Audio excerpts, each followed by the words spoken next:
Hey guys, Team Inspire back here again. And what do we got going on today?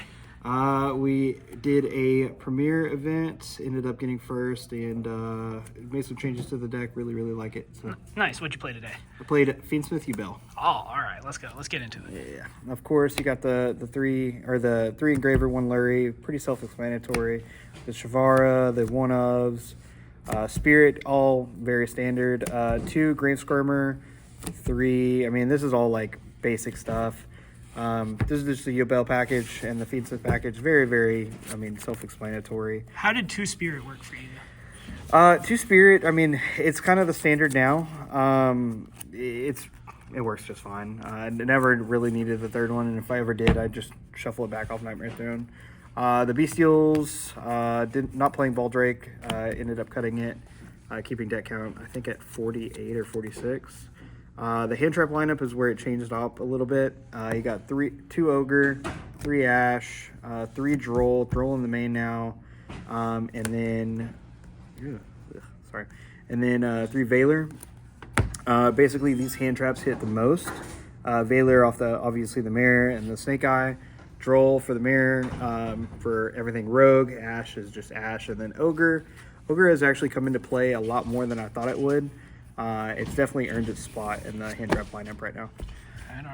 One ofs, Terraforming, 1-for-1, Nightmare Pain. People are starting to play this at 2. I don't know how I feel about that. It's very weird, but I mean, I guess there are lines where like you can just add this. Speaking of one of, add this off this and discard it for opening and then add it back. Interesting. This is very interesting. That's the word I'd use. Of course, 1 opening. I can't play more than 1. 2 talents. MVP of the day. Also, droplets. Didn't get to really resolve like a very detrimental droplet today, but like realistically, it's in theory this breaks boards very well with it being able to use the graveyard utility for like Squirmer and like the Phantom stuff. So pretty good. Double tracked. A lot of people have went to the double tracked instead of just 1. I didn't have the Lacrima, the new one, so I'd probably cut 1 engraver down and go to the Lacrima if I was to do anything for like the Fiendsmith engine. But like double tracked is still really good. Of course, the 3 Nightmare Pain. My play style, I don't agree with Escape. I don't like it, and the theory behind it doesn't make sense to me. So my play style, A-Bomb. There's not really a correct answer, but like in the TCG, my opinion, this is the correct answer. And of course, 3 Imperm. Other than that, deck count, I think I said 46 if memory serves me right. 46 or 48. All right, what about the extra? Extra, you got all the field center tokens. All of them. All right, so you got the Fiendsmith stuff. You got Requiem, Sequentia, SP to get all the links out of the way. You got SP, the honorary Fiendsmith, of course, Muckraker, Yama, and Solar Rage. There's so many lines of Solar Rage and just 1 Yama. You don't necessarily need to. You can have to, but I don't play the build with 2 Yama, so that's all for the links. Necroquip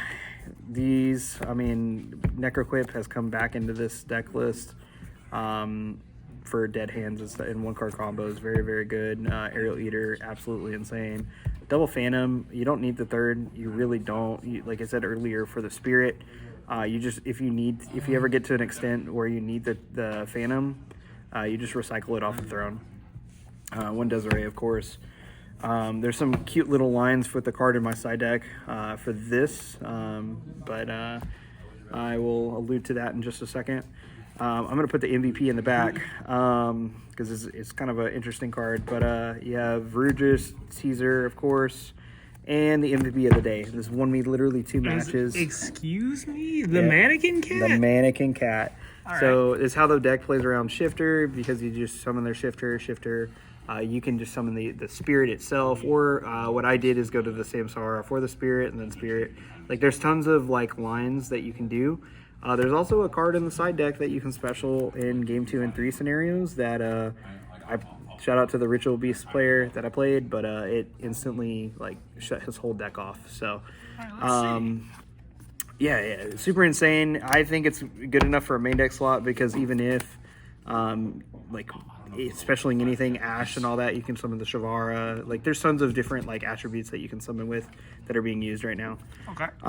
So for me, just bent that. Ooh. Anyway, Anguish, Access. You got this is the meta that you are playing multiple extra decks on the side. The 2 Nib. 3 Charming. Next format, probably going to be 3-2. But right now, it's just 3 Charming. I didn't have enough time to get my hands on the new one. This is the monster that I was talking about off of the Mannequin Cat. Yeah, shout out to Ruben. Gave me probably the best tech of the shifter format. Just instantly stops the shifter BS. And, you know, I've been complaining about shifter for months. Here's the answer right here is the Mannequin Cat. So no more dead hands of Fiend Smith cards and not being able to play it. All right. Another spicy card that we've been testing and it's been working very, very well.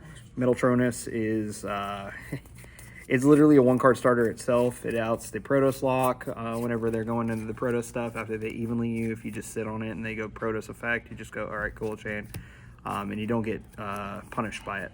Okay. That actually happened in my my Ritual Beast matchup.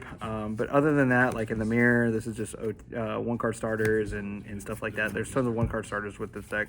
This is like a Small World on mixed with the Imperm on crack. Okay. Obviously, I don't like back row, so 3 Cosmic, 1 Duster. That's going to be it for the side deck itself. Not too bad. Lists overall performed perfectly. I love the ratios. We maximized it. The Yubel chat, basically, gonna give some shout outs to some people. Shout out, of course, Ruben, Adrian, the Yubel crew. Daniel, nice to meet you, brother. Thank you for testing with me over the weekend and making this as consistent as possible. But basically, shout out the boys, obviously Team Inspire. Shout out Card Haven. Shout out Dueling Guard. Shout out Tenfold, Andy, everybody, all the boys. Y'all know who y'all are. I mean, that's basically it, man. That's what won. GG's, bro. Thanks.